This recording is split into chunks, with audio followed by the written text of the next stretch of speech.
చేరి వచ్చిన సహోదర సహోదరులందరికీ ప్రభువైన యేసుక్రీస్తు వారి నామమున హృదయపూర్వక వందనములు. అందరూ క్షేమంగా ఉన్నారని, ప్రార్థనలో మీరు నన్ను జ్ఞాపకం చేసుకుంటున్నారని నేను ఎంతగానో ఆనందిస్తూ ఉన్నాను. దేవుడు మా జీవితాలలో చేసినటువంటి మేలులకు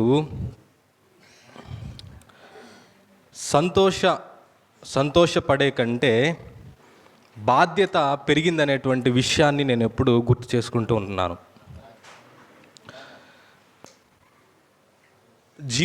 మన జీవితంలో కూడా ప్రియమైన సహోదర సహోదరులరా, దేవుడు మనల్ని ఆశీర్వదించి హెచ్చించే కొలది దేవునికి మనం ఎంత కృతజ్ఞత కలిగి ఉన్నాము, దేవునికి మనం ఎంత తిరిగి చెల్లించేవారముగా ఉన్నామనేటువంటి ఆలోచన మనం కలిగి ఉండాలి. ఆలోచన నాకెప్పుడు నేను ఆలోచిస్తూ ఉంటాను. మీరు కూడా ఒక కుటుంబం వలె ఆదరిస్తూ వచ్చారు సంఘప్రియులంతా.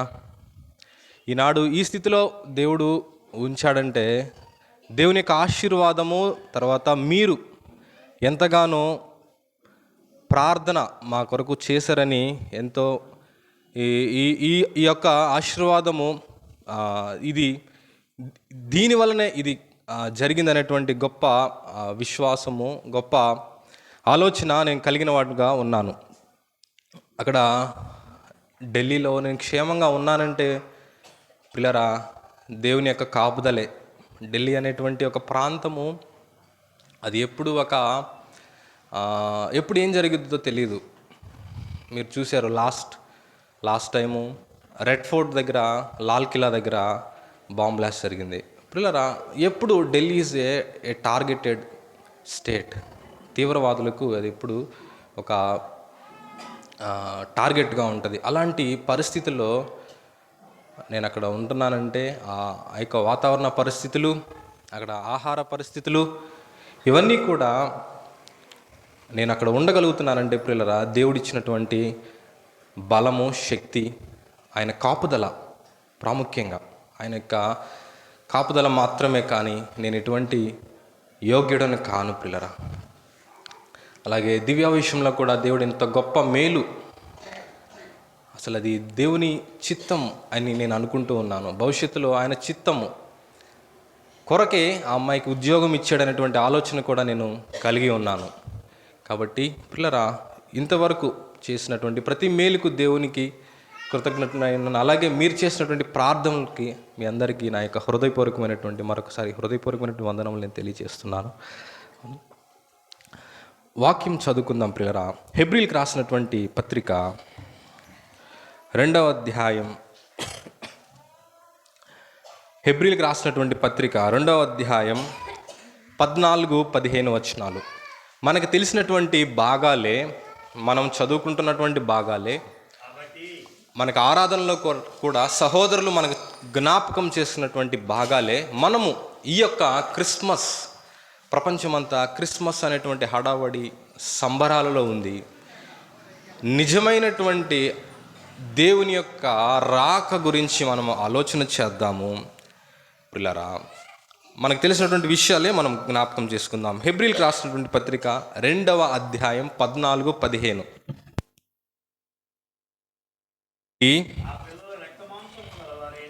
ఆ పిల్లలు రక్తమాంసము గలవారైనందున ఆ ప్రకారమే మరణము యొక్క బలము గలవానిని, అనగా అపవాదిని మరణము ద్వారా నశింపచేయుటకును, జీవితకాలమంతయు మరణ భయము చేత దాస్యమునకు లోబడిన వారిని విడిపించుటకును ఆయన కూడా రక్త మాంసములలో పాలివాడాయను. చిన్న ప్రార్థన. పరలోకమందున్న మా తండ్రి, ఈ ఉదయకాల సమయంలో తండ్రి మిమ్మల్ని ఆత్మతో సత్యముతో ఆరాధించే భాగ్యము, ధన్యత మరొకసారి మా జీవితాలలో మీరు అనుగ్రహించినందుకు తండ్రి మీకు కృతజ్ఞతాస్తుతులు చెల్లిస్తూ ఉన్నాం. తండ్రి ప్రభువా, మీ ప్రియ కుమారుణ్ణి, మా రక్షకుడిని ఈ లోకానికి మీరు పంపారు తండ్రి. మేము ఎంతగానో స్తుతిస్తూ ఉన్నాం. ఆయన ద్వారా మీరు మమ్మల్ని గొప్ప జనాంగముగా, పరిశుద్ధ ప్రజలుగా మీరు మమ్మల్ని చేసుకున్నారు తండ్రి. స్తుతిస్తూ ఉన్నాం. తండ్రి, వాక్యాన్ని చదువుకొని ఉన్నాం. ఈ వాక్యం నిలబడిన వానికి, వినుచున్నటువంటి వానికి అర్థమవులాగన మీరు సహాయం చేయమని ప్రార్థిస్తున్నాం. కృప చూపండి. వాక్యం ద్వారా మా జీవితాలు కట్టుకోవటానికి తండ్రి, వాక్యము ద్వారా మా యొక్క జీవితాలలో ఉన్నటువంటి పొరపాట్లను సరిచేసుకోవటానికి సహాయం చేయండి. మీ నిజమైనటువంటి రాకను గురించి మేము అర్థం చేసుకొని మేమున్నటువంటి ఈ చిన్న జీవిత కాలంలో మీ కొరకు బ్రతికే వారంగా ఉండటానికి మమ్మల్ని బలపరచమని, సహాయం చేయమని, చదువుకున్నటువంటి వాక్య భాగాన్ని దీవించమని మా రక్షకుడు మీ ప్రియకుమారుడు ప్రభువైన యేసుక్రీస్తు వారి నామమున ప్రార్థిస్తున్నాం తండ్రి, ఆమేన్. పిల్లరా, ఇక్కడ మనం చూసినట్లయితే, కాబట్టి ఆ పిల్లలు రక్త మాంసములు గలవారైనందున ఆ ప్రకారమే మరణము యొక్క బలము గలవానిని, అనగా అపవాదిని మరణము ద్వారా నశింపచేయుటకును జీవిత కాలమంతయు మరణ భయము చేత దాస్యమునకు లోబడిన వారిని విడిపించుటకును ఆయన కూడా రక్త మాంసములలో పాలివాడయను. ఇక్కడ మనం గమనించినట్లయితే, మరణ భయము చేత దాస్యమునకు లోబడిన వారిని విడిపించుటకు ఆయన కూడా రక్త మాంసములలో పాలివాడయను. భయం లేకుండా ఎవరు ఉంటారు చెప్పండి? ఒక సామెత ఉంది, ఉన్న ఊరి వాడికి కాటి భయం అంట, పొరుగురు వాడికి నీళ్ళ భయం అంట. అంటే ఉన్నటువంటి ఊరు వాడికి శ్మశానం అంటే భయం. ఎందుకంటే అక్కడ శవాలను కాలుస్తూ ఉంటారు, చనిపోయిన వారిని పాతి పెడుతూ ఉంటారు అనేటువంటి ఒక ఆలోచనతో భయపడుతూ ఉంటాడు. పొరుగురు నుంచి వచ్చినటువంటి వ్యక్తికి నీరంటే భయం. ఎందుకంటే పాతకాలంలో మనకి ఇలాగా దారులు ఉండేవి కావు. గుంటలు, వాగుల్లో నడుచుకుంటూ వెళ్ళటం, కాలువల్లో నడుచుకుంటూ వెళ్ళటం చేసేవారు. వాటి లోతెంత అనేది పొరుగు వానికి తెలియదు, పొరుగు ఊరి వాడికి తెలియదు. అందుకే ఈ సామెత ఉపయోగిస్తారు. కాబట్టి భయపడనటువంటి వారు ఎవరు కూడా ఈ లోకంలో లేడు. అడవిరాజు సింహం వేటకు వెళ్తుంది, వేటాడుతుంది, తన యొక్క ఆహారాన్ని సంపాదించుకుంటుంది. కానీ ఒకానొక సమయంలో ఆ సింహం కూడా ఒకేసారి మూకుమ్ముడిగా జంతువులన్నీ దాని మీదకి వచ్చినప్పుడు పిల్లరా, అది కూడా భయపడి పారిపోవటము మనము చూస్తూ ఉంటాం. అలాగే ప్రియులరా, మనం చూసినట్లయితే భయపడనటువంటి వారు ఎవరు కూడా ఈ యొక్క ప్రపంచంలో లేరు. అది ఉన్నత స్థితిలో ఉన్నటువంటి వారైనా, తక్కువ స్థితిలో ఉన్నటువంటి వారైనా, ఒక ఉన్నత అధికారి అయినా, ఒక చిన్నపాటి ఉద్యోగి అయినా, వారి జీవితాలలో భయాలు ఉంటాయి. మీ అందరికీ తెలిసినటువంటి ఒక గొప్ప వ్యక్తి ఎలన్ మాస్క్ మీకు తెలిసే ఉంటుంది. ఈ జెన్ జెడ్ పిల్లలకు తెలుస్తుంది. ఎలన్ మాస్క్ చిన్నప్పుడు అదేనండి స్పేస్ ఎక్స్, అమెరికాలో స్పేస్ ఎక్స్ అనేటువంటి ఒక సంస్థను స్థాపించారు. తర్వాత ఇప్పుడు పిల్లలు వాడుతున్నటువంటి ట్విట్టర్, ఇప్పుడు ఎక్స్ అంటారు దాన్ని, ఆ ట్విట్టర్ దాన్ని కొనుక్కొని దాన్ని నడిపిస్తున్నటువంటి గొప్ప బిలీనియర్. ఆయన చిన్న వయసులో, జాగ్రత్తగా వినండి, చీకటి అంటే భయం అంట ఆయనకి. చిన్న వయసులో ఆయన చెప్పినటువంటి విషయం ఏంటంటే, చీకటి అంటే నాకు భయం అన్నాడు. అయితే తాను ఏం తెలుసుకున్నాడంటే, చీకటి అంటే ఏమో కాదు, ఫోటాన్స్ అనేటువంటి పార్టికల్స్, పదార్థాలు, అవి లేనప్పుడు చీకటి వస్తుంది. ఆ ఫోటాన్స్ వచ్చినప్పుడు మనకు వెలుగు వస్తుంది. కాబట్టి ఆ ఫోటాన్స్ లేకపోవటమే చీకటి. ఆ చీకటి వలన నేను ఇంతకాలం భయపడ్డానని తాను భయపడటం మానేశాడంట. అయితే ఈరోజు మీకు భయం కలిగించినటువంటి విషయం ఏదైనా ఉందా అని ఎలన్ మాస్క్ని మనం అడిగితే ఆయన ఏమంటున్నాడు తెలుసా? ఇప్పుడున్నటువంటి ప్రజెంట్ జనరేషన్లో ఆర్టిఫిషియల్ ఇంటెలిజెన్స్, ఏఐ అనేది it is the biggest fear that world is going to face in future అని అంటున్నాడు పిల్లలు. కాబట్టి ఆయన జీవితంలో కూడా, ఆయన యొక్క చేసేటువంటి వ్యవస్థలో, బిజినెస్లో కూడా ఆయనకి కొన్ని భయాలు ఉన్నాయి. ఇంకా మనం చూసుకుంటే ఇంకా బిలీనియర్స్ ఉన్నారు. అమెరికాలో ఒక వ్యక్తి ఉన్నాడు పిల్లరా, మీకు నేను చాలాసార్లు చెప్పాను. అతని పేరు బ్రియాన్ జాన్సన్. ఆయన ఒక ఫేమస్ యాంటీ ఏజింగ్, అంటే తన యొక్క వయస్సును తాను వెనక్కి తీసుకుంటున్నాడు. తన యొక్క సొంత కుమారుని యొక్క బ్లడ్, రక్తాన్ని తను ఎక్కించుకుంటూ తను ఏం చేస్తున్నాడంటే తన యొక్క ఏజ్ని రివర్స్ చేసుకుంటున్నాడు. ఒకానొక సందర్భంలో ముంబైలో ఆయన ఇంటర్వ్యూకి పిలిచారు. ఇంటర్వ్యూకి పిలిచినప్పుడు ఆయన ఇంటర్వ్యూ చేస్తూ ఉంటే ఆయన ఉన్నటువంటి రూమ్లో ఎయిర్ క్వాలిటీ ఇండెక్స్, అంటే పొల్యూషన్ని కొలిచే ఒక కొలమానం, ఎయిర్ క్వాలిటీ ఇండెక్స్, ఆ ఎయిర్ క్వాలిటీ ఇండెక్స్ చాలా ఎక్కువ ఉందని ఆయన వెళ్ళిపోయాడు, భయపడ్డాడు. ఎందుకంటే ప్రియులారా, ఇక్కడ భారతదేశంలో బాగా గాలి అనేది కలుషితం అయిపోయింది. ఈ గాలిలో నేను ఉండలేను, నా శరీరానికి ర్యాషెస్ వస్తున్నాయి అని వెళ్ళిపోయాడు ప్రియులారా. ఆయన అడిగితే ఆయన ఒక వారం క్రితము ఆయన ఒక ట్వీట్ చేశాడు ట్విట్టర్లో. ఏంటంటే ప్రియులారా, 2039 నాటికి నేను అమరుడుగా ఉంటాను, నేను మరణాన్ని జయిస్తాను అనేటువంటి ఒక ట్వీట్ చేయటము అది ఒక గొప్ప విషయముగా అది ట్రెండ్ అయింది పిల్లరా. అంటే ఆయన ఏంటంటే, ఆయన అడిగితే మీరు మరణానికి భయపడతారా అని అంటే ఆయన చెప్పే సమాధానం ఏంటంటే, నేను మరణానికి భయపడను, కానీ నేను ఎక్కువ కాలం జీవించాలనేటువంటి కోరిక ఉంది అని అంటాడు.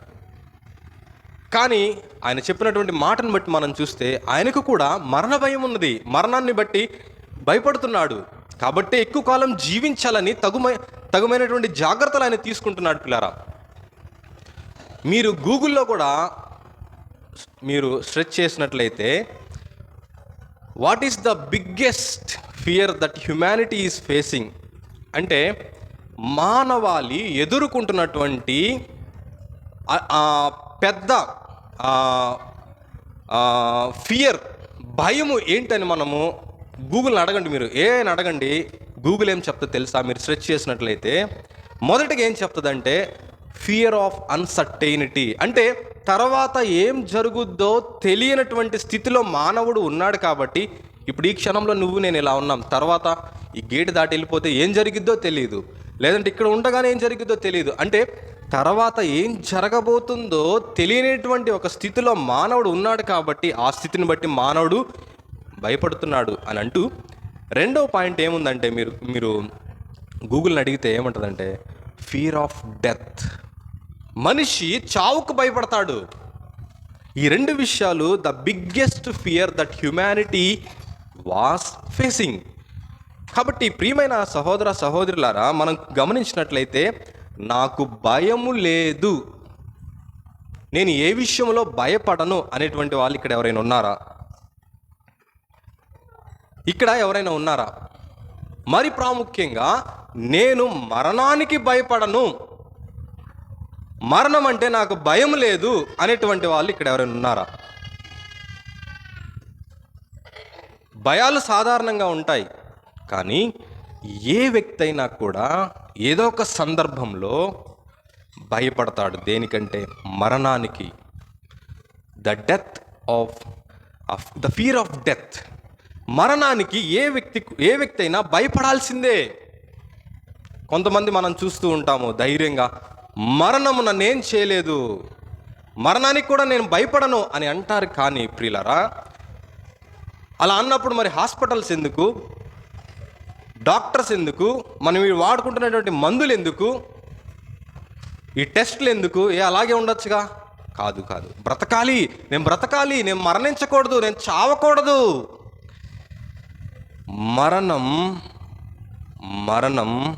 మరణ భయము చేత మానవాళి దాసత్యంలోనికి వెళ్ళిపోయింది. మరణ భయముతో మానవాళి ఉంది. ఈరోజు ఇంత అడ్వాన్స్డ్ స్టేజ్లో మనం ఉన్నా కానీ అనేక భయాలు మనకు ఉన్నాయి. కానీ వాటన్నిటిలో ప్రాముఖ్యమైనటువంటి భయము మరణ భయం ప్రియులారా. బైబిల్ అంటుంది, మరణమును చూడక బ్రతుకు నరుడు ఎవరు? మరణమును చూడక బ్రతుకు నరుడు ఎవరు? మనం గమనించినట్లయితే ప్రియులారా, ఈ మరణము ఎందుకు వచ్చింది, ఎలా వచ్చిందో మనందరికీ తెలుసు. ఆదిలో దేవుడు ఈ సృష్టిని చేసిన తర్వాత మన యొక్క ఆది తల్లిదండ్రులు ఆదాము హవ్వ వారిని ఏదైనా తోటలో దేవుడు ఉంచిన తర్వాత దేవుడు ఒక షరతు ఆయన ఇచ్చారు, ఒక కండిషన్ వారికి ఇచ్చారు. ఏంటంటే, మీరు ఈ తోటలో ఉన్నటువంటి ఏ వృక్షఫలమునైనా మీరు నిరభ్యంతరముగా తినవచ్చు, కానీ మంచి చెడ్డల తెలివినిచ్చు వృక్షఫలమును మీరు ఎంత మాత్రమును తినకూడదు. దానిని మీరు తిను దినమున మీరు నిశ్చయముగా చచ్చెదరు అనేటువంటి ఒక మాట దేవుడు వారికి ఒక కట్టడ, ఒక నియమం ఇచ్చినట్లు మనం చూస్తూ ఉంటాం ప్రియులారా. అయితే వారు ఏం చేశారంటే, వారు ఆ కట్టడను మీరారు ప్రియులారా. అక్కడ మాకు ఢిల్లీలో ఎబెనేజర్ బ్రదరన్ అసెంబ్లీలో బైబిల్ క్లాసు కండక్ట్ చేస్తూ ఉంటారు. గాడ్విన్ బై అనే మనకి ఇక్కడికి వచ్చినటువంటి గాడ్విన్ జార్జ్ బ్రదరే బైబిల్ క్లాస్ తీసుకుంటూ ఉంటారు. ఆ బ్రదర్ని ఒక సిస్టర్ ఒక క్వశ్చన్ అడిగింది. ఏంటి ఆ క్వశ్చన్ అంటే ప్రియులరా, వారు చేసింది చిన్న తప్పే కదా, వారు ఆ పండు తినటం అనేది మనకున్నటువంటి ఊహతో మనం ఆలోచన చేస్తే, ఒక సహోదరి గాడ్విన్ బై అని అడిగింది క్వశ్చన్. ఆ పండు తినటం అనేటువంటిది ఒక సాధారణమైనటువంటి విషయమే కదా, దేవుడు దాన్ని ఎందుకు క్షమించలేకపోయాడు, దేవుడు దాన్ని ఎందుకు లైట్గా తీసుకోలేదు, దేవుడు ఎందుకు దాన్ని క్షమించలేకపోయారు, అంత సీరియస్గా దేవుడు ఎందుకు తీసుకున్నాడు ఆ విషయాన్ని నేను అన్నప్పుడు పిల్లరా, గాడ్విన్ బై ఇచ్చినటువంటి సమాధానం ఏంటంటే పిల్లరా, ఆయన బాగా స్టడీ చేస్తూ ఉంటారు. దేవుని యొక్క గుణ లక్షణాలను మనం గమనించినట్లయితే, ద అట్రిబ్యూట్స్ ఆఫ్ గాడ్, దేవుని యొక్క లక్షణాలను మనం గమనించినట్లయితే ఆయన లక్షణాలు అన్ని సమానంగా ఉంటాయి. ఏ లక్షణం కూడా హెచ్చు తగ్గుదల ఉండదు పిల్లరా. ఎగ్జాంపుల్ మనం గమనించినట్లయితే, ఆ రోజు దేవుడు పెట్టినటువంటి ఆ నియమానికి వారు మాట వినలేదు పిల్లరా. దేవుని యొక్క లక్షణం ఏంటంటే, దేవుని యొక్క ఆయన గుణ లక్షణాలలో ఆయన ఒక లక్షణం ఏంటంటే, ఆయన మాట తప్పనటువంటి వాడు, ఆయన మాట మీద నిలబడినటువంటి వాడు. ఆయన ఒక మాటను సెలవిచ్చాడంటే, ఒక మాటను ఆయన వాగ్దానం చేశాడంటే, ఆ మాట మీద ఎన్ని సందర్భాల్లో ఎన్ని పరిస్థితులు వచ్చినా ఆ మాట మీదే నిలబడతాడు దేవుడు. ఉదాహరణకు దావీదు విషయంలో మనం గమనించినట్లయితే, నీ సింహాసనాన్ని నేను నిత్యము స్థిరపరుస్తానన్నాడు పిల్లరా. దావీదు సంతానంలో ఎంతోమంది దేవునికి వ్యతిరేకంగా లేచిన రాజులు, ఆయన గర్భమందు పుట్టినటువంటి రాజులు, కానీ దేవుడు వారిని నిలబెడుతూ వచ్చారు ప్రభువైన యేసుక్రీస్తు వారి వరకు. మనం గమనించినట్లయితే ప్రియులరా, ఆ రోజు ఆ పండు తినటం వల్ల దేవుని ఆజ్ఞను మీరారు. దేవునికి అక్కడ కోపం వచ్చింది ప్రియులరా. ఆ కోపముతో పాటు ప్రియులరా, అదే సందర్భంలో అదే సమయంలో వారిని నాశనం చేయొచ్చు దేవుడు. కానీ దేవుడు ఎంత కోపం అయితే ఉందో అంతే ప్రేమ ఉంది. కోపము హెచ్చు లేదు, ప్రేమ హెచ్చు లేదు. ప్రేమ ఎంత ఉన్నదో కోపం కూడా అంతే ఉంది. అందుకే ప్రియుల దేవుడు ఏం చేశాడంటే, కోపపడినా ఆయన జాలిపడే దేవుడు. కోపపడుతూనే ఆయన వాత్సల్య పడేటువంటి దేవుడు ఆయన. అందుకే వారి మీద కోపపడ్డాడు, కానీ వారిని ఏమి చేయలేదు. వారికి ఆ యొక్క వస్త్రాలు కుట్టాడు, వారిని బయటికి పంపించేసేసాడు ప్రియులారా. దేవుడు ఆలోచన చేస్తూ ఉన్నాడు, మరలా నా కుటుంబాన్ని, నా పిల్లల్ని నేను ఎలా కట్టుకోవాలి అని ఆలోచన చేస్తూ ఉన్నాడు పిల్లరా. ఆ చిన్న తప్పే కదా మనం అని అనుకుంటాం, కానీ దేవుని యొక్క విషయంలో చిన్న తప్పైనా పెద్ద తప్పైనా తప్పే. మనం చూస్తాము, దేవుని మాట వినకపోవటమే తప్పు. Sin is lawlessness. దేవుని మాట వినకపోవటమే, దేవుని యొక్క మాటను అనుసరించకపోవటమే తప్పు. అయితే ప్రియులారా, దేవుడు దానిలో ఎటువంటి ఎక్స్క్యూజెస్ ఇవ్వడు ప్రియులారా. కాబట్టి ఆ సందర్భంలో దేవుడు ఆయన ఇచ్చినటువంటి మాటకు ఆయన కట్టుబడి ఉన్నాడు. నిశ్చయముగా నువ్వు చచ్చదు అన్నాడు ప్రియులారా. మరణం వచ్చేసింది.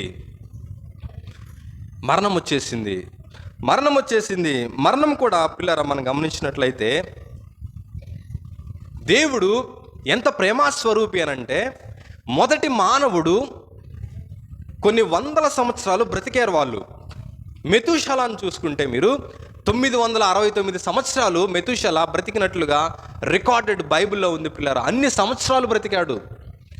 తర్వాత మోషే కాలానికి వచ్చేసరికి దేవుడు ఏం చేశాడంటే 120 సంవత్సరములు దేవుడు మనసులో బాధపడ్డాడు. వీళ్ళనా నేను చేసింది, వీళ్ళనా నేను ఇంత ప్రొటెక్షన్గా వీరికి ఇంత అన్నీ నేను సమకూర్చింది అని దేవుడు మనసులో నొచ్చుకున్నాడు పిల్లరా. అక్కడ కూడా మనం గమనిస్తాం, నోవహు కాలంలో కూడా దేవుడు కోప్పడ్డాడు, కానీ వెంటనే ఆయన జాలి పడినట్లు కూడా చూస్తాం పిల్లరా. ఆ జలప్రలయం అయిపోయిన తర్వాత ఆ మాట చూడండి, ఆదికాండం గ్రంథం 8వ అధ్యాయం 21వ వచనంలో, ఆదికాండం 8వ అధ్యాయం 21వ వచనం పిల్లరా, 8వ అధ్యాయం 21. అప్పుడు యెహోవా ఇంపైన సువాసన నాగ్రహించి ఇక మీదట నరులను బట్టి భూమిని మరలా శపించును. ఎందుకనగా నరుల హృదయాలోచన వారి బాల్యం నుండి చెడ్డది. నేను ఇప్పుడు చేసిన ప్రకారం ఇంకను సమస్త జీవులను సంహరింపను. దేవుడు కోపపడ్డాడు, కానీ ఆ సందర్భంలో వారందరినీ సంహరించాడు. కానీ తర్వాత ఆయన ఆలోచన చూడండి, ఆయన హృదయాన్ని చూడండి. కోపపడ్డాడు, మరలా ఆయన పశ్చాత్తాపడుతున్నాడు, జాలి పడుతున్నాడు. ఇక మీదట నేను నరులను సంహరింపను అని ప్రియులారా, వారిని దేవుడు భూమి ఇక యథావిధిగా తన పంటనిస్తుంది. కోతకాలమును, వెతకాలమును, శీతోష్ణములను, వేసవి కాలము రాత్రింబగలు ఉండక మానవని తన హృదయంలో అనుకొనెను. కాబట్టి ప్రియులారా, దేవుడు ఎంత ప్రేమాస్వరూపియో అంత కోప్పడేవాడు, ఎంత కోపపడేవాడు ఎంత జాలి పడేవాడు, ఎంత జాలి పడేవాడో అంత కరుణ చూపేవాడు. పిల్లరా, దేవుని యొక్క గుణగుణాల లక్షణాలను మనం ఆలోచన చేస్తే ఏ లక్షణం కూడా ఒక లక్షణంను దాటి పైకి వెళ్ళదు ప్రియులారా. సమానంగా ఉన్నటువంటి దేవుడు పిల్లరా. అందుకని ఆనాడు ఆ ఏదేని తోటలో వారు చేసినటువంటి పాపము, వారు చేసినటువంటి తప్పిదము అది చిన్నగానే మనకు కనపడచ్చు, ఆ పండు తినటం అనేది. కానీ దేవుడు పిల్లరా, దేవుడు దాన్ని పెద్ద తప్పుగానే తీసుకున్నాడు పిల్లరా. అందుకే వారిని బయటికి పంపించేశాడు. దేవుడు అంటున్నాడు పిల్లరా, మనం గమనించినట్లయితే ఆదికాండం 3వ అధ్యాయం 19వ వచనంలో, నీవు నేలకు తిరిగి చేరు వరకు నీ ముఖపు చెమట కార్చి ఆహారము తిందు. ఏలయనగా నేల నుండి నీవు తీయబడితివి, నీవు మన్నే గనుక తిరిగి మన్నైపోదు అని చెప్పాను. మరణం వచ్చేసింది మానవాళికి. మనిషి అమరుడుగా మనిషి పుట్టాడు, అయితే మనిషికి మరణం వచ్చేసింది ప్రియులారా. కీర్తనల గ్రంథం 103వ అధ్యాయం 14వ వచనంలో ఒక మాట ఉంటుంది. కీర్తనల గ్రంథం 103వ అధ్యాయం 14వ వచనంలో, మనము నిర్మింపబడిన రీతి ఆయనకు తెలిసే ఉన్నది, మనము మంటివారమని ఆయన జ్ఞాపకము చేసుకొనుచున్నాడు. మనము మంటివారమని, మనం ఎలా చేయబడ్డాం? దేవుడు మంటిని తీసుకొని ఒక ఆకారాన్ని చేసి ఆ ఆకారంలో తన యొక్క జీవవాయువును, తన ఆత్మను దేవుడు అనుగ్రహించాడు. మనం ఎలా చేయబడ్డామో మంటివారమని దేవుడు మనల్ని జ్ఞాపకం చేసుకుంటూ ఉన్నాడు పిల్లరా. దేవుడు మనల్ని మంటివారమని జ్ఞాపకం చేసుకుంటూ ఉన్నాడు. మరణం వచ్చింది. దేవుడు అనాది కాలంలో మన పితరులకు ఎక్కువైనటువంటి ఆయుష్నిచ్చాడు. మెతుషల 969, నోహు కాలానికి వచ్చేసరికి 120, మోషే కాలానికి వచ్చేసరికి 120, మోషే 120 సంవత్సరాలు బతికాడు. కానీ మోషే కీర్తన 90వ కీర్తనలో మోషే రాస్తూ ఉన్నాడు, మా ఆయుష్ కాలము 60, 70, అధిక బలం ఉంటే 80, అయినను వాటి వైభవము, ఆయాసము, దుఃఖమే. పిల్లరా, మన మొహాలు మనం చూసుకుంటున్నాం కదా రోజు. మీరు ఒకటి ఆలోచన చేస్తున్నారా? ఏం ఆలోచన చేస్తున్నారు? వయసు అయిపోతుంది మనకి. అంతకుముందు అందంగా, అంతకుముందు అట్రాక్టివ్గా కనపడినటువంటి నీవు, నేను ఈరోజు మన మొహం చూడండి ఎలా అయిపోతుందో. ముడతలు వచ్చేస్తున్నాయి. వయసు అయిపోతుంది నీకు, వయసు అయిపోతుంది నాకు అంటే పిల్లరా, మన సంవత్సరాలు అయిపోతూ ఉన్నాయి భూమి మీద. మనము మరణానికి దగ్గర అవుతున్నాము, మరణ దినానికి దగ్గర అవుతున్నాము. ఈరోజు మానవుడు ఎన్నెన్నో కనిపెడుతున్నాడు, ఎన్నెన్నో ఇన్వెన్షన్ చేస్తూ ఉన్నాడు, ఎన్నో కనిపెడుతూ ఉన్నాడు. కానీ మనిషి తాను గురించి తాను ఆలోచించుకోలేనటువంటి దౌర్భాగ్య స్థితిలో ఉన్నాడు. నేను చనిపోతాననేటువంటి ఆలోచన రానటువంటి ఆలోచనతో కొనసాగుతూ ఉన్నాడు. ఒక అధికారి అయినా, ఒక చిన్న ఉద్యోగి అయినా, ఒక ప్రధానమంత్రి అయినా, ఒక రాష్ట్రాన్ని పరిపాలించే పరిపాలకులైనటువంటి కానీ వారు ఆలోచన చేయటం లేదు, మరణం తర్వాత ఏమవుతుంది, మరణించాక ఏమవుతాం, ఇవన్నీ ఆలోచించకుండా ఈ యొక్క పరిస్థితుల్లోనే, ఈ లోక నటనలోనే అందరూ మునిగిపోవటం మనం చూస్తాం ప్రియులారా. మోషే కాలానికి వచ్చేసరికి 60, 70, అధిక బలం ఉంటే 80. యాకోబు పత్రిక 4వ అధ్యాయం 13 చూడండి. యాకోబు పత్రిక 4వ అధ్యాయం 13, 14. యాకోబు పత్రిక 4వ అధ్యాయం 14. ఇప్పుడు మన జీవిత పరిస్థితి ఎలా ఉందో చూడండి. రేపేమి సంభవించునో నీకు తెలియదు. మీ జీవం ఏపాటిది, మీరు కొంతసేపు కనబడి అంతలో మాయమైపోవు ఆవిరి వంటి వారే.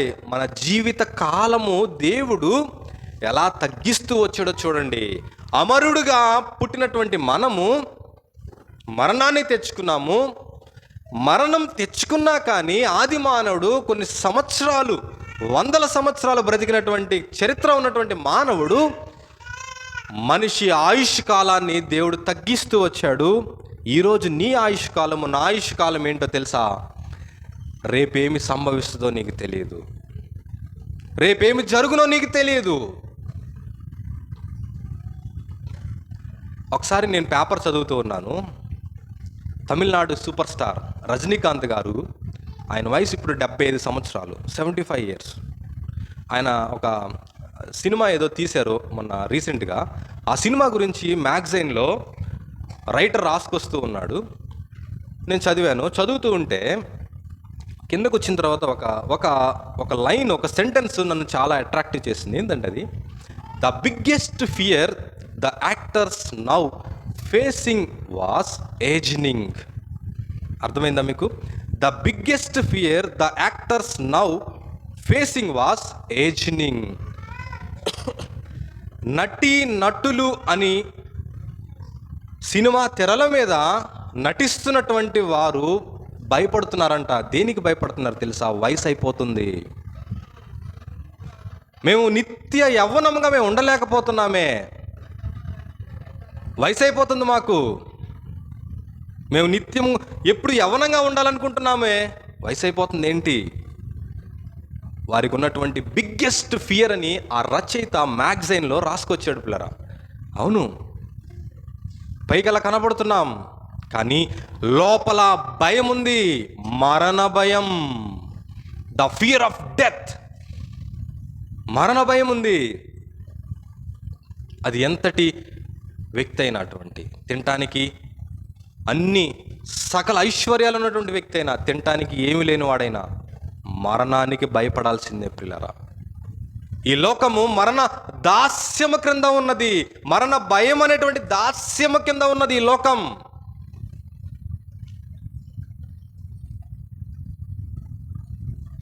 రేపేమి సంభవిస్తుందో నీకు తెలియదు. మీ జీవం ఏ పాటిది, మీరు ఇంతలో కనబడి అంతలో మాయమైపోయినటువంటి వారే. ఈరోజు ఉన్నటువంటి వ్యక్తి రేపు ఉండడు. ఇప్పుడు మరణాలు కూడా చాలా విచిత్రంగా ఉన్నాయి. ఏం అవటలా, హాస్పిటల్ లేదు, ఏం లేదు, ఎమర్జెన్సీ అంబులెన్స్ లేదు, మాట్లాడుతూనే పడిపోతాడు, నడుస్తూనే పడిపోతాడు. ఉద్యోగంలో మొన్న నేను ఒక న్యూస్ చూశాను వాట్సాప్లో. ఒక 10th క్లాస్ పాప ఎవరో బెంచ్ మీద కూర్చొని పాఠాలు వింటూనే పడిపోయింది అమ్మాయి. చిన్నపిల్ల, 15 years ఉంటాయేమో పాపకి, హార్ట్ స్ట్రోక్ అని చెప్పారు. పిల్లరా, మనిషి ఆయుష్ కాలం మీరు గమనించండి. దేవుడు అంటున్నాడు, మనిషి ఆయుష్ కాలంకు పరిమితి కలదు. There is a limit. మనిషి ఆయుష్నకు లిమిట్ ఉంది. నువ్వు అనుకుంటున్నావు, ఏమో నాకేం ఇబ్బంది లేదు, నాకు ఆరోగ్యంగానే ఉన్నాను, నేను ఎక్కువ కాలం బ్రతుకుతాను అని అనుకుంటున్నావేమో. మరణమును చూడక బ్రతుకు నరుడెవరు? బైబిల్ అంటుంది, తరము వెంబడి తరము గతించిపోవచ్చు ఉన్నది. మనం ఈ తరంలో ఉన్నాం. మనకంటే వృద్ధులు మీరు ఇక్కడ ఉన్నారు, మాకంటే మా ముందటి తరము వెంబడి తరము గతించిపోవచ్చు ఉన్నది. కొంతకాలానికి ఒక రాజు ఉన్నాడంట పిల్లరా. ఆ రాజు శత్రు దేశం మీదకి యుద్ధానికి వెళ్తున్నాడు. అతని పేరు నాకు గుర్తు రావట్లేదు. శత్రు దేశం మీదకి యుద్ధానికి వెళ్తూ ఉన్నాడు. కొంత లక్షల సైన్యాన్ని వేసుకొని వెళ్తూ ఉన్నాడు యుద్ధానికి. ఒక పెద్ద గ్రౌండ్లో వాళ్ళంతా అసెంబ్లీ అయ్యారు, అందరు కలిశారు. కలిసిన తర్వాత వాళ్ళు ఏం చేశారంటే, ఒక చిన్న కొండ ఉందంట, చిన్న కొండ. ఆ కొండ మీద ఆ సైనికులందరూ, సైన్యాధిపతులు వాళ్ళందరూ కలిసి రాజుకి ఒక చక్కటి సింహాసనాన్ని అప్పటికప్పుడే ఒక రాతితో కట్టారు. వాళ్ళు కట్టి రాజుని కూర్చోమన్నారు. రాజు కూర్చున్నాడు దాని మీద, ఆ సింహాసనం మీద కూర్చున్నాడు. ఆ కూర్చున్నటువంటి రాజు చుట్టూ తన సైన్యాన్ని చూశాడు. ఎటు చూసిన తన సైన్యమే కనపడుతుంది, లక్షల సైన్యం. ఆనందంగా ఉన్నాడు, సంతోషంగా ఉన్నాడు. సైన్యాధిపతులు కూడా సంతోషంగా ఉన్నారు. అదిగో మనం యుద్ధానికి వెళ్తున్నాం, మనం గెలవబోతున్నాం, చూడండి ఎంత లక్షల సైన్యం ఉందో. రాజు సంతోషంగా ఉంటూ ఒక్కసారిగా ఏడుస్తున్నాడు. ఎవరికి అర్థం కాలా, సైన్యాధిపతులకి సైనికులకి అర్థం కాలా. ఏంటి రాజు ఏడుస్తున్నాడు ఏంటంటే, రాజు అంటున్నాడు, ఆ రాజు అన్నాడు ఏమన్నాడు తెలుసా, ఇంకొక 100 సంవత్సరాలకి మనం ఉంటామంటారా? మనం అందరం ఉంటామంటామా ఈ భూమి మీద? రాజు ఏడ్చాడు పిల్లరా. తరము వెంబడి తరము గతించిపోవచ్చున్నది, మరణ భయం ఉన్నది. ఆలోచించావా ఎప్పుడైనా? మరణించిన తర్వాత ఏమవుతావు? మరణానికి భయపడుతున్నావా? ఈరోజు పిల్లలు ఎలా ఉన్నారంటే పిల్లరా, మరణం అంటే లెక్క లేకుండా ఉన్నారు. ఆ బైక్ మీద స్పీడ్గా వెళ్ళటం, ఇష్టం వచ్చినటువంటి స్టంటులు చేయటం, అర్థం కావట్లేదు. మరణం ఉంది. బైబిల్ అంటుంది పిల్లరా, హెబ్రీయులకు రాసినటువంటి పత్రిక 2వ అధ్యాయం 15వ వచనంలో,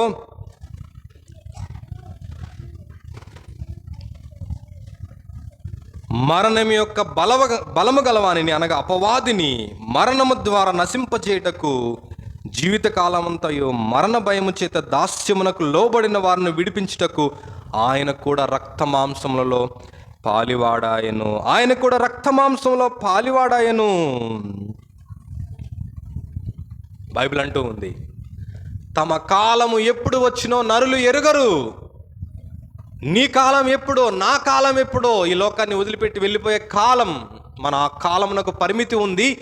ఆ కాలం ఎప్పుడో నరులు ఎరుగరు.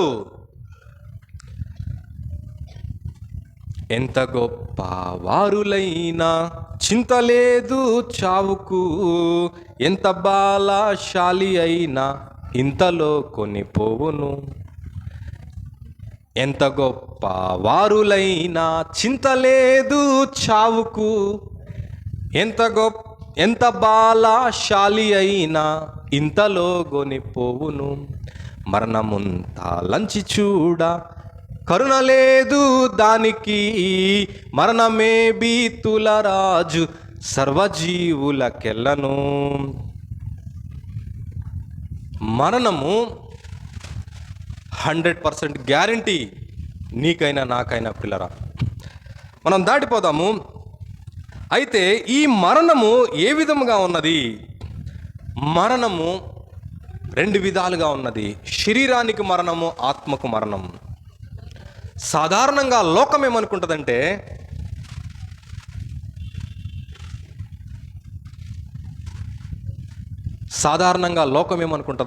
జాగ్రత్తగా వినండి, మరణించిన తర్వాత నేను మరలా బ్రతుకుతాను, మరణించిన తర్వాత నాకు మరలా మరొక జన్మ ఉన్నది అని మనం చుట్టూ ఉన్నటువంటి సమాజము ఆలోచన చేస్తూ ఉంది. కానీ బైబిల్ ఏముంటుందో తెలుసా? మరణించిన తర్వాత నీకు మరలా మరణం ఉంది. విన్నారా? మరణించిన తర్వాత మరో జన్మ కాదు, మరణించిన తర్వాత మరలా మరణం ఉంది. మనం అనుకుంటాము శరీరంలో ఉన్నటువంటి ఆత్మ వెళ్ళిపోయిన తర్వాత శరీరాన్ని ఎక్కడ కలపాలో అక్కడ కలిపేసాం అనుకుంటాం. కానీ ఈ శరీరానికి ఒక దీపం ఉన్నది, ఆత్మ. ఆ ఆత్మకు దేవుడు తీర్పు తీర్చబోతూ ఉన్నాడు. ఆ ఆత్మకు దేవుడు శిక్ష విధించబోతూ ఉన్నాడు. అదే మరలా మరణించాలి, 2వ మరణం. శరీరపరముగా మన అందరికీ మరణం ఉన్నది, విశ్వాసులకైనా అవిశ్వాసులకైనా. కానీ మరణించిన తర్వాత మరొక మరణం ఉంది. ఆ మరణమే రెండవ మరణం. ఆ మరణ దాస్యము క్రింద లోబడినటువంటి వారిని, భయము చేత ఉన్నటువంటి వారిని విడిపించటానికే ప్రభువైన యేసుక్రీస్తు వారు ఈ లోకానికి వచ్చారు పిల్లరా. ఆయన శరీరుడుగా ప్రత్యక్షమయ్యాడు. ఆది యందు వాక్యము ఉండెను, వాక్యము దేవుడయుండెను, ఆ వాక్యము దేవుని యొద్ద ఉండెను, ఆ వాక్యము కృపా సత్య సంపూర్ణుడిగా మన మధ్య నివసించెను. శరీరంతో ప్రభువైన యేసుక్రీస్తు వారు ఈ లోకానికి వచ్చారు. ఎందుకంటే మానవాళి మరణ భయము చేత, మరణ భయం అనేటువంటి ఒక దాస్యము క్రింద లోబడిన వారిని విడిపించటానికి ఆయన ఈ లోకానికి మానవుడిగా వచ్చాడు. ఎందుకు వచ్చాడు? నన్ను పూజించండి అని నన్ను పూజించండి అని ప్రజలను అడగటానికి వచ్చాడా? నన్ను రాజు చేయండి అని అడగటానికి వచ్చాడా? నాకు పరిచర్య చేయండి అని అనడానికి వచ్చాడా? పరిచర్య చేయించుకున్నాడా? మనుష్య కుమారుడు పరిచారము చేయించుకొనుటకు రాలేదు, కానీ పరిచారము చేయుటకును అనేకుల కొరకు విమోచన క్రయధనముగా తన ప్రాణమునిచ్చుటకు వచ్చెను. ఆయన ఎందుకు వచ్చాడంటే ఈ లోకానికి మరణించటానికి వచ్చాడు. వినండి. ఎందుకు వచ్చాడు? మరణించటానికి వచ్చాడు.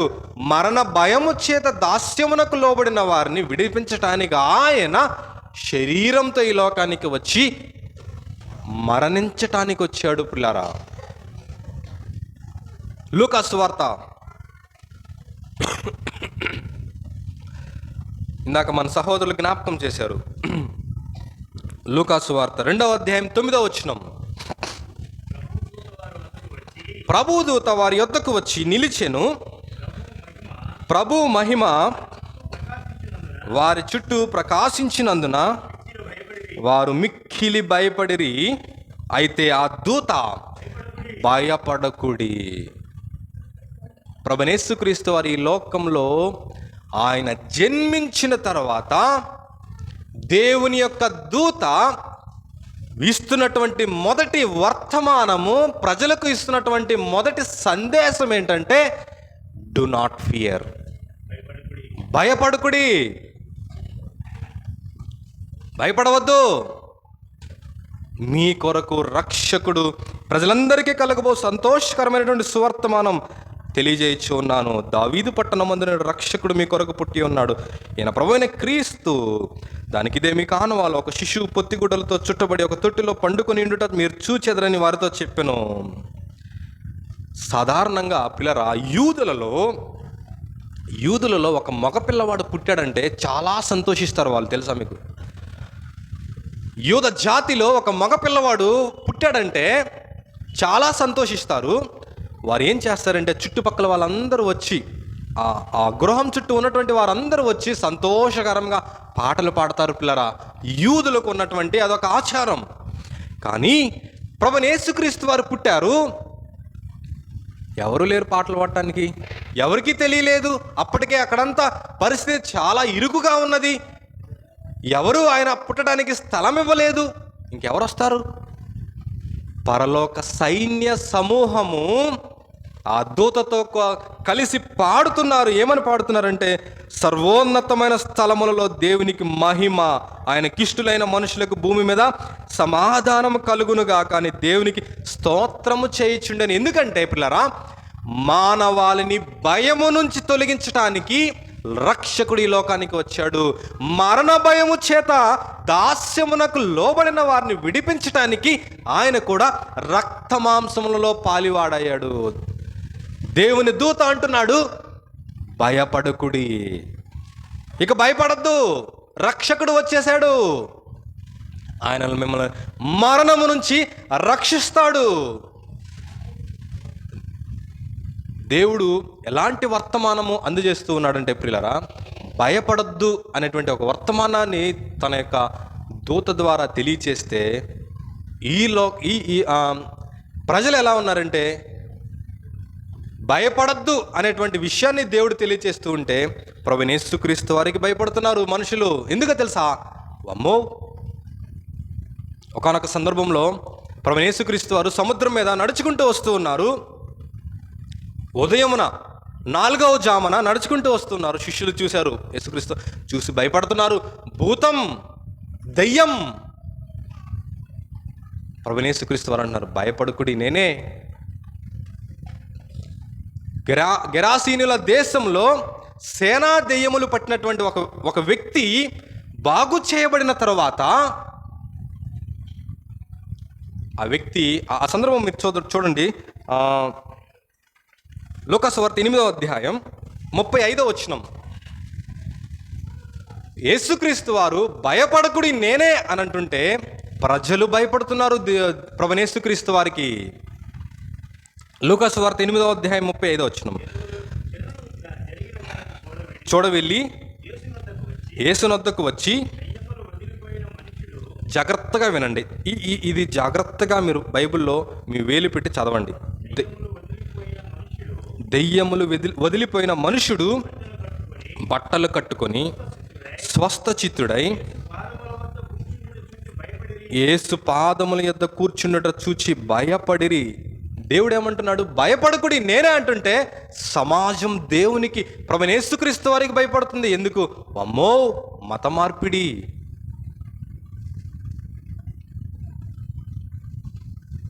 మత మార్పిడి చేయడానికి వచ్చాడు ఆయన.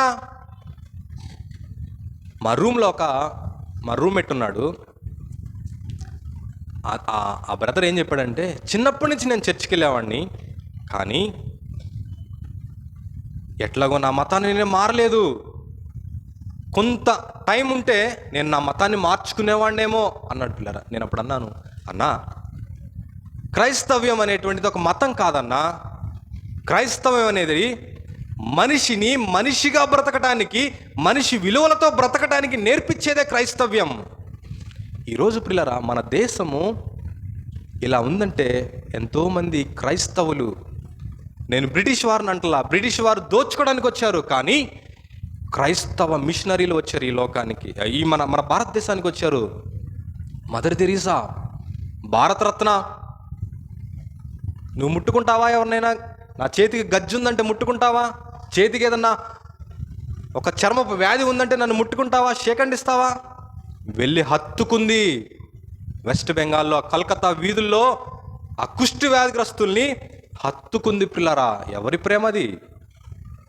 దేవుని ప్రేమ. అనేక మంది క్రైస్తవులు ఇక్కడ చూడండి, ఈ వ్యక్తి స్వస్థ చిత్తుడై ఒక మనిషిగా దేవుని పాదాల దగ్గర కూర్చున్నటువంటి ఒక వ్యక్తిని చూచి సమాజం భయపడుతుంది. వాడు ఆ యొక్క దుర్వ్యవస్థలోనే ఆ దెయ్యములు పట్టి అక్కడే అదే విధంగా సమాధుల్లో తిరుగుతున్నటువంటి వారికి భయపడాల సమాజం. మార్పు పొందిన వానికి సమాజం భయపడుతుంది. గొప్ప విషయం చెప్తాను, జాగ్రత్తగా వినండి. మేము తాజ్మహల్ చుట్టానికి వెళ్ళాం ఆగ్రాలో. ప్రపంచ వింత అని తాజ్మహల్ అంటారు, మీకు తెలుసు. ఆ తాజ్మహల్ చుట్టూ చాలా ఇల్లులు ఉన్నాయి. నేను చాలా చాలా జాగ్రత్తగా గమనించే వాళ్ళని ఇప్పుడు కదా. వారు ఎలా ఉన్నారంటే, అసలు ఈ లోకంలో ఎందుకు బ్రతుకుతున్నామా, ఈ లోకంలో అసలు ఎందుకు పుట్టామా అని తెలియకుండానే బ్రతుకుతున్నారు. ఎందుకు వెళ్తున్నారు, పనికి వస్తున్నారు, తింటున్నారు, అన్ని అలవాట్లు ఉంటాయి. అక్కడ నార్త్లో ఎక్కువ పాన్ మసాలా ఎక్కడ చూసినా వస్తూ ఉంటారు రోడ్ల మీద. కానీ దివ్య స్కూల్ చేసేటువంటి ఆ ఊరిలో నేను మొన్న వారం అంతా అక్కడే ఉన్నాను. నేను చాలా జాగ్రత్తగా గమనించాను పిల్లలు. అదంతా ఏజెన్సీ ఏరియా. వారు మనలాగా తెలుగు మాట్లాడరు, వాళ్ళ భాష వేరుగా ఉంది. అక్కడ చర్చి ఉంది పిల్లరా, దేవుని సంఘం ఉంది, అక్కడ మన అసెంబ్లీ కూడా ఉంది ఈ అమ్మాయి చేసేటువంటి ఊర్లో. అక్కడ ప్రజలు ఎలా ఉన్నారంటే చాలా డిగ్నిటీగా ఉన్నారు, చాలా గౌరవంగా ఉన్నారు, చాలా మర్యాదపూర్వకంగా పలకరిస్తున్నారు. నేను అప్పుడు గమనించా, దేవుని సువార్త తెలిసినటువంటి మనుషులు ఎలా ఉంటారు, దేవుని సువార్త తెలియనటువంటి మనుషులు ఎలా ఉంటారో నేను అప్పుడు గమనించా పిల్లలు. ఏం ఉపయోగం? ప్రపంచ వండర్ ఉందని చెప్పుకుంటూ చుట్టూ ఒక మనిషిని మనిషిగా చూడలేనటువంటి ఒక పరిస్థితి ఉందంటే ఏం ఉపయోగం పిల్లరా? దేవుడు ఏం చెప్తున్నాడు? నిన్ను వల్ల నీ పొరుగు వారిని ప్రేమించు. నీ సహోదరుని కొరకు నువ్వు ప్రాణం పెట్టు. నీ సహోదరునికి వస్త్రం లేకపోతే వస్త్రం ఇవ్వు. అదే కదా క్రైస్తవ్యం. మతమా? మనిషిని మనిషిగా బ్రతుకు అని నేర్పించేదే క్రైస్తవ్యం. కానీ సమాజం భయపడుతుంది దేవునికి, యేసుక్రీస్తు వారిని చూసి. ఎందుకంటే నువ్వు మారటం ఇష్టం లేదు ఈ లోకానికి, నువ్వు మనిషిగా బ్రతుకుతూ ఉంటే ఇష్టం లేదు. భయపడుకుడి, ప్రజలందరికీ కలగబో మహా సంతోషకరమైనటువంటి సువర్తమానము ఇదిగో నేనే, భయపడుకుడి అని అంటున్నా. కానీ లోకము భయపడుతూ ఉంది పిల్లారా యేసుక్రీస్తు వారి నుంచి. యేసుక్రీస్తు వారి దగ్గరికి రావటం లేదు. మరణ భయము చేత దాస్యమునకు లోబడినటువంటి వారిని విడిపించడానికి ఆయన వస్తే, భయపడకుడి అని ఆయన వర్తమానం తెలియచేస్తూ ఆయన దగ్గరికి వస్తుంటే పిల్లరా, ఆయనను చూచి లోకం భయపడుతుంది. ఎంత విచిత్రమో చూడండి. భయపడకుడి. ఆయన ఎందుకు ఈ లోకానికి వచ్చాడంటే పిల్లరా, మరణం అనుభవించటానికి. నీకు ఉంది మరణం, నాకు ఉంది మరణం. ఆయన రక్తమాంసములలో పాలివాడయ్యి ఆయన మరణాన్ని అనుభవించడానికి వచ్చాడు. తిమోతికి రాస్తూ 2వ పత్రికలో 1వ అధ్యాయం 10వ వచనంలో, తిమోతికి రాస్తూ 2వ పత్రిక, తిమోతికి రాస్తూ 2వ పత్రిక 1వ అధ్యాయం 10వ వచనంలో లాస్ట్లో తిమోతికి రాస్తున్న క్రీస్తు యేసు మరణమును నిరర్ధకము చేసి జీవమును అక్షయతను సువార్త వలన వెలుగులోనికి తెచ్చను. ప్రియరా, ప్రభువైన యేసుక్రీస్తు వారి లోకానికి ఎందుకు వచ్చారంటే, మనము అనుభవింపబోతున్నటువంటి మరణాన్ని నిరర్ధకము చేశాడు ఆయన. ఇది ఒక after all, it is an after all. భయపడకండి, మరణానికి భయపడకండి అని ఒక సందేశం ఇచ్చాడు పిల్లరా. హెబ్రీయులకు రాసినటువంటి పత్రిక 9వ అధ్యాయం 15వ వచనంలో, హెబ్రీయులకు రాసినటువంటి పత్రిక 9:15, ఈ హేతువు చేత మొదటి నిబంధన కాలంలో జరిగిన అపరాధముల నుండి, జాగ్రత్తగా వినండి, అపరాధముల నుండి విమోచన కలుగుటకై ఆయన మరణము పొందినందున. ఆయన మరణం ఎందుకు పొందాడంటే ప్రియులారా, మన పాపములకు, మన యొక్క అపరాధ క్రియలకు విమోచన కలగటానికి ఆయన మరణాన్ని అనుభవించాడు. మరణాన్ని నిరర్థకము చేయటానికి ఆయన మరణాన్ని అనుభవించాడు. మన అపరాధముల నుండి విమోచన కలగటానికి ఆయన మరణాన్ని పొందాడు. మరొక రోమాపత్రిక 5వ అధ్యాయం 10వ వచనం ముగిస్తూ ఉన్నాను. రోమాపత్రిక 5వ అధ్యాయం 10వ వచనం, 5:10, ఏలయనగా శత్రువులమై ఉండగా, జాగ్రత్తగా వినండి, ఆయన కుమారుని యొక్క మరణము ద్వారా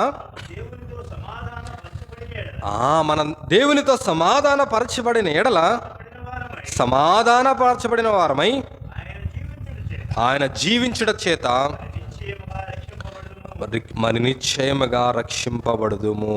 దేవునితో సమాధానపరచబడినటువంటి వారముగా రక్షింపబడ్డాం ప్రియులారా.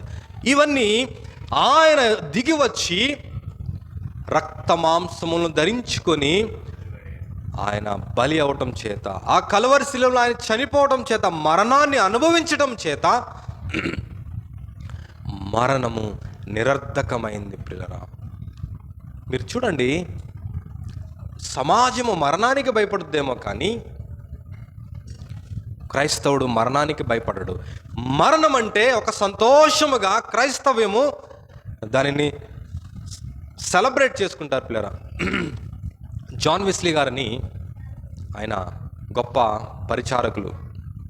ఆయన పరిచర్య చేస్తూ ఆయన ఎప్పుడు ఎక్కడికి వెళ్ళాలి అనేటువంటి ప్రతిదీ ఆయన డైరీలో రాసుకుంటుంటారు. ఆయన వ్రాసుకుంటూ ఉంటారు. ఆ మెథడిస్ట్ చర్చ్ జాన్ వెస్లీ గారు, ఆయన ప్రతిదీ రాసుకుంటారు. ఈరోజు సాయంకాలం గృహదర్శనం చేయాలి, గృహదర్శనం అయిన తర్వాత సాయంకాలం కుటుంబ ప్రార్థన పెట్టుకోవాలి, ఆ తర్వాత భోజనం చేయాలి, ఆ తర్వాత ప్రార్థన చేసుకోవాలి, పడుకోవాలి. మరలా తెల్లవారుజామున మరొక షెడ్యూల్ ఆయన రాసుకుంటారు. ఇక్కడికి వెళ్ళాలి, ఇక్కడ చర్చిలో వాక్యం చెప్పాలి, ఇవన్నీ రాసుకుంటూ ఉంటారు. ఒక సహోదరుడు ఆ డైరీ చూసి, వెస్లీ గారండి మిమ్మల్ని ఒక అడుగుదాం అనుకుంటారు. ఇప్పుడు మీరు ఇవన్నీ రాసుకుంటున్నారే, ఈ రాత్రికాల సమయంలో మీరు పడుకున్న తర్వాత రేపు షెడ్యూల్ కూడా రాసుకున్నారే, మీరు ఒకవేళ పడుకున్న వ్యక్తి అలాగే చనిపోతే ఏంటి మీ పరిస్థితి అని అంటే, జాన్ వెస్లీ గారు ఏమన్నారంటే, నేను ఇక్కడ కళ్ళు మూస్తానేమో కానీ నేను నా నూతన గృహంలో నేను కళ్ళు తెరుస్తాను. అది క్రైస్తవులో ఉన్నటువంటి నిరీక్షణ, ప్రభువైన యేసుక్రీస్తు వారు కలిగించినటువంటి ఒక గొప్ప నిరీక్షణ. మనం చూసినట్లయితే ఆయన కుమారుని మరణము ద్వారా మనము దేవునితో సమాధానపరచబడినటువంటి వారమై రక్షింపబడ్డాము ప్రియులరా. ఇప్పుడు ప్రభువైన యేసుక్రీస్తు వారిని చూద్దాం మనం. ఆయన అంటూ ఉన్నారు, కొరింథీయులకు రాసినటువంటి మొదటి పత్రిక 15వ అధ్యాయం 20వ వచనంలో, కొరింథీయులకు రాసిన మొదటి పత్రిక 15:20 జాగ్రత్తగా ఆలోచన చేయాలి. ఇప్పుడైతే నిద్రించిన వారిలో ప్రథమ ఫలముగా క్రీస్తు మృతులలో నుండి లేపబడ్డాడు. మొట్టమొదటిగా ఈ ప్రపంచంలో చనిపోయినటువంటి ఒక వ్యక్తి మరలా తిరిగి లేపబడ్డారనంటే చరిత్ర మీరు ఎక్కడ చూసుకున్నా ఎవరూ లేరు. అందరూ కూడా మరణించి ఆ సమాధులకు గొప్ప గొప్ప పేర్లు పెట్టుకున్నారు. కానీ ఒక సమాధి ఖాళీగా ఉన్నది. నేటికి కూడా ఆ సమాధికి ప్రపంచంలో ఉన్నటువంటి వారంతా ఆ సమాధిని చూడటానికి వస్తూ ఉన్నారు. ఎవరి ఆ సమాధి అంటే ప్రభువైన యేసుక్రీస్తు వారి సమాధి ఖాళీగా ఉంది. నేటికి కూడా ప్రథమ ఫలము క్రీస్తు. అలాగే ఆయన ఒక ఎగ్జాంపుల్ని, ఒక ఉదాహరణను మనకు చూపిస్తూ ఉన్నాడు. ఏంటంటే, మీరు మరణించిన యేసుక్రీస్తు వారిలో ఉండి మీరు మరణించిన నేనే మీకు ఎగ్జాంపుల్. నేను ఎలా అయితే మరణించి తిరిగి లేచానో మీరు కూడా ఒకానొక దినాన తిరిగి లెగుస్తారు. చూడండి, అదే 15వ అధ్యాయం 21వ వచనంలో కూడా, మనుషుని ద్వారా మరణం వచ్చాను కనుక ఆ మనుషుని ద్వారానే ఆయన శరీరంతో రక్తమాంసాలతో ఈ లోకానికి వచ్చి పిల్లరా మరణము నిరర్ధకము చేసి ఆ మరణాన్ని ఆయన అనుభవించి, ఇప్పుడు ఆయన అంటున్నటువంటి మాట ఏంటంటే పిల్లరా, మొదటి ఆదాము ఏ ఆదాము ద్వారా అయితే మరణం వచ్చిందో అదే కడపటి ఆదాము ప్రభువైన యేసుక్రీస్తు ద్వారా మృతుల పునరుద్ధానము జరుగుతుంది. అందరూ ప్రభువైన యేసుక్రీస్తు వారిలో ఆయన మరలా తిరిగి లేపబడతారు. మరణము ఆయన బంధించుట అసాధ్యము. దేవుడు ఆయన మరణ వేదనను తొలగించి ఆయనను లేపెను. మరెన్నడను ఉండకుండా మరణము ఆయన మింగివేయును. ఆయన అంటున్నాడు 15వ అధ్యాయం 55-56 వచనాల్లో మనకు తెలిసినటువంటి మాటే, ఓ మరణమా నీ ముల్లెక్కడా, ఓ మరణమా నీ విజయం ఎక్కడా? మరణపు ముళ్ళు పాపమునకున్న బలము ధర్మశాస్త్రము పిల్లరా. కాబట్టి మరణపు ముళ్ళును తుంచివేశాడు ఆయన. మనం అనుకున్నట్టు పిల్లరా, మనం చూసినట్లయితే పిల్లరా, మనిషికి శరీరపరముగా మరణిస్తాడు, కానీ మరణించినటువంటి మనిషికి ఇంకొక మరణం ఉన్నది, ఆత్మ. అందుకే ప్రభువైన యేసుక్రీస్తు వారు అంటారు, శరీరమును చంపు వారికి మీరు భయపడతారేమో కానీ భయపడకండి, కానీ శరీరమును మిమ్మల్ని. ఆ వచనం చదువుతాం చూడండి.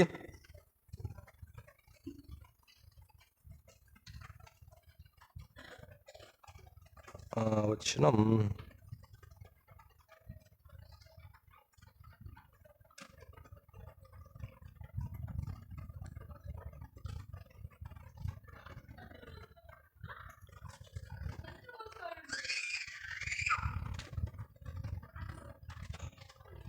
మత్తయి సువార్త 10:28 పిల్లరా. మత్తయి సువార్త 10వ అధ్యాయం 28వ వచనం అంటున్నారు, ఆత్మను చంపనేరక దేహమునే చంపు వారికి భయపడుకుడి గాని ఆత్మను దేహమును నరకములో నశింపజేయగలవానికి మిక్కిలి భయపడుడి. ఈ రెండవ మరణము పిల్లరా, దేవుడు శిక్షించబోయేది ఆత్మకు. శరీరము ఎటువంటి ప్రయోజనం లేదా నిష్ప్రయోజనము, కానీ నీలో నాలో ఆత్మ ఉన్నది. ఆ ఆత్మకు దేవుడు శిక్ష విధించబోతున్నాడు. దానినే నరకము, పాతాళము, అగ్నిగుండము శిక్ష. దీనిని రెండవ మరణం అన్నారు. ఆ రెండవ మరణంలో ఎవరెవరు ఉంటారో కూడా బైబిల్ తేటగా ప్రకటన గ్రంథం 21వ అధ్యాయం 8వ వచనంలో మనం చూస్తూ ఉంటాము. అక్కడ పిరికివారు, అవిశ్వాసులు, అసహ్యులు, నరహంతకులు, వ్యభిచారులు, మాంత్రికులు, విగ్రహారాధికులు, అబద్ధికులు అందరూ అగ్ని గంధకములతో మండు గుండములో పాల్పొందుదురు. ఇది రెండవ మరణం. కాబట్టి ప్రియులారా, ఈ మరణము మీద అధికారము లేకుండా చేయటానికి, ఈ మరణము దాస్యమునకు లోబడినటువంటి వారిని విడిపించడానికి ఆయన ఈ లోకానికి వచ్చారు. ప్రియులారా, ఈ అగ్నిగుండము నుంచి ఎవని పేరైనను జీవగ్రంథమందు వ్రాయబడినట్టు కనబడని ఎడల వాడు అగ్నిగుండంలో పడవేయబడును. కాబట్టి ప్రియమైన సహోదర సహోదరులరా, మొదటి మరణం అందరికీ ఉండదు, కానీ రెండవ మరణము ఆత్మకు దాని మీద అధికారము మన మీద లేకుండా చేశాడు పిల్లలు ప్రభువైన యేసుక్రీస్తు. ఆయన అంటున్నారు, చూడండి మృతుల పునరుద్ధానము ఎలా జరిగిందో నేనే ఒక ఎగ్జాంపుల్, నేనే ఒక ఉదాహరణ. ఆయన అంటున్నాడు, నేను మృతుడునైతిని కానీ యుగ యుగములు సజీవుడునై ఉన్నాను. అల్ఫా నేనే, ఒమేగా నేనే. ప్రకటన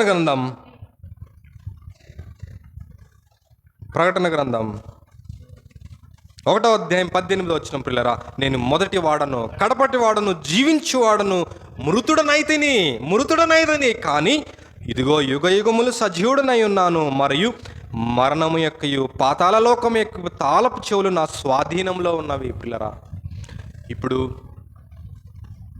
దేవునిలో ఉన్నటువంటి ప్రభువైన యేసుక్రీస్తు వారిలో ఉన్నటువంటి మనము మరణానికి భయపడనక్కర్లేదు. ఎందుకంటే ప్రియులారా, మరణించినా కానీ నిన్ను మరలా దేవుడు లేపుతాడు. ఇదిగో ఒక కాలము రాబోతున్నది, మృతుల పునరుద్ధానము జరగబోచున్నది. ఆ పునరుద్ధానమందు మొదట క్రీస్తునందు ఉన్నటువంటి వారు లేపబడుదురు, ఆ తర్వాత సజీవులమై నిలిచిండు. మనము వారితో ఏకముగా మనము ఎత్తబడతాం ప్రియులారా, ఆరోహణమైపోతాం ప్రియులారా. కాబట్టి లోకము మరణ భయం అనేటువంటి దాస్యము క్రింద లోబడినటువంటి వారిని విడిపించడానికి ఆయన కూడా రక్త మాంసములలో పాలివాడాయాడు ప్రియులారా. కాబట్టి ప్రియులారా, ఈ లోకము ఒక నటన ఆలయం ప్రియులారా, ఒక నటన స్థలము. ఈ లోకంలో జరిగే వాటి మీద మీరు మనసు దృష్టించకండి. ఆయన ఈ లోకానికి ఎందుకు వచ్చారు, ఈ లోకంలో మనలను ఏ విధంగా రక్షించుకున్నారు అనేటువంటి విషయాలు మనం జ్ఞాపకం చేసుకుంటూ ఉండాలి. అందుకే అంటాడు పౌలు, ఈ జీవిత కాలము మట్టుకే ప్రభువైన యేసుక్రీస్తు వారిని మనము నమ్ముకున్న ఎడల, నిరీక్షించిన వారమైన ఎడల మనుషులకంతే దౌర్భాగ్యులమయ్యుందుము. ఏదో రోగానికో, ఏదో నీకు మేలు జరిగిద్దనో, లేదంటే ఏదో నీకు ఏదో జరగాలనో దేవుని దగ్గరికి రావటం కాదు ప్రియులారా. ఈరోజు నీకు రోగం వచ్చింది, రేపు మళ్ళీ రోగం రాకుండా ఉండటానికి ఉండదనేటువంటి గ్యారంటీ లేదు. ఈరోజు జీవితము తినటానికి కూడా లేనటువంటి స్థితి అవ్వచ్చు, కానీ రేపు తినటానికి లేదంటే అంతకంటే గొప్ప స్థితి దేవుడు ఇవ్వచ్చు. ఈ లోకంలో జరిగేటువంటి విషయాలకు కాదు మనం దేవుడు నమ్ముకోవాల్సింది. మరణ భయము చేత దాస్యత్వంలో ఉన్నటువంటి మనల్ని విడిపించడానికి ఆయన ఈ లోకానికి వచ్చాడు. నీవు నేను ఒకానొక దినాన మరణిస్తాం. మరణించిన తర్వాత జీవితం ఉంది. ఆ జీవితాన్ని, నిత్య జీవాన్ని, పరలోకం ఇవ్వటానికి ప్రభువైన యేసుక్రీస్తు వారు ఈ లోకానికి వచ్చారు. ఆయన మరణమును నిరర్థకము చేశాడు. మరణ భయము చేత ఉన్నటువంటి వారిని విడిపించాడు. ఆయన ఒక ఉదాహరణ. ఇదిగో నేను మృతుడనైతిని కానీ యుగ యుగములు సజీవుడనై ఉన్నాను. నీవు నేను కూడా ఒకానొక దినాన ఈ లోకంలో మనం మరణించినా కానీ ప్రియులారా, యుగ యుగాలు దేవునితో ఉండబోయే ఒక కాలంలో మనం ఉండబోతున్నాం ప్రియులారా. అక్కడ సూర్యుడు అక్కర్లేదు, చంద్రుడు అక్కర్లేదు. ఆయన నీతి సూర్యుడిగా మనకు అరుణోదయం అనుగ్రహించబోతున్నాడు ప్రియులారా. అలాంటి గొప్ప స్థితి నీకు నాకు ఆయన అనుగ్రహించడానికి ఆయన ఒక చిన్న శిశువుగా ఈ లోకానికి వచ్చాడు ప్రియులారా. పశుశాలలో నీవు పవలించినావా, పరమాత్ముడవు నీవు, పసిబాలుడవు కావు,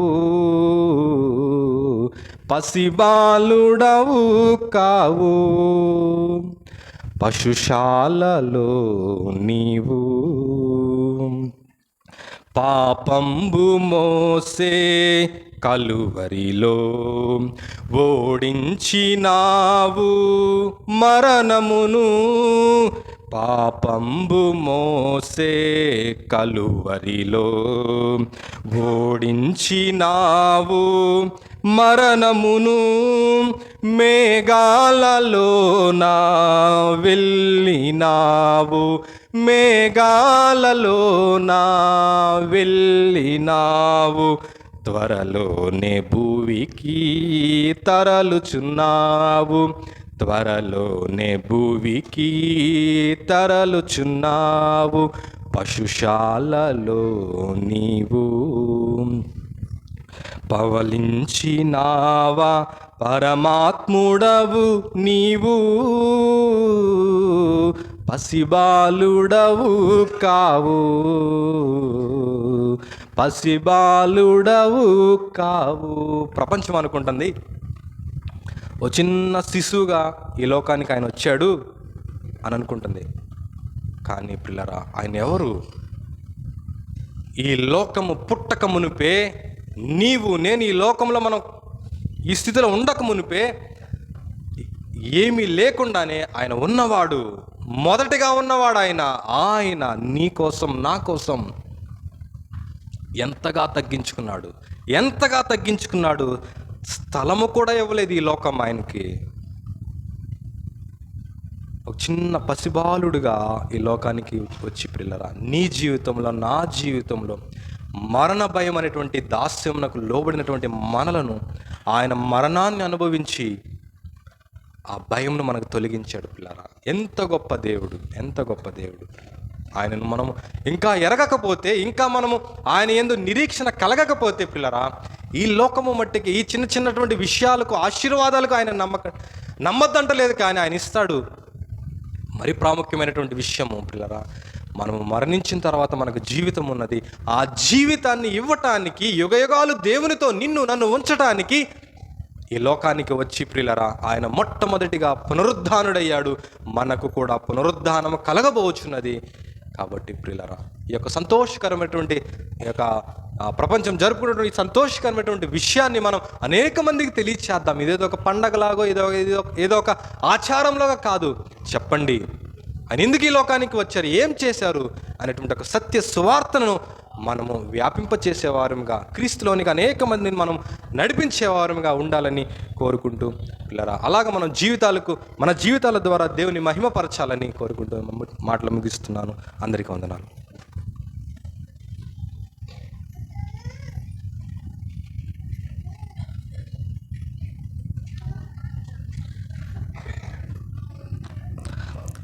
మనం ఇంతవరకు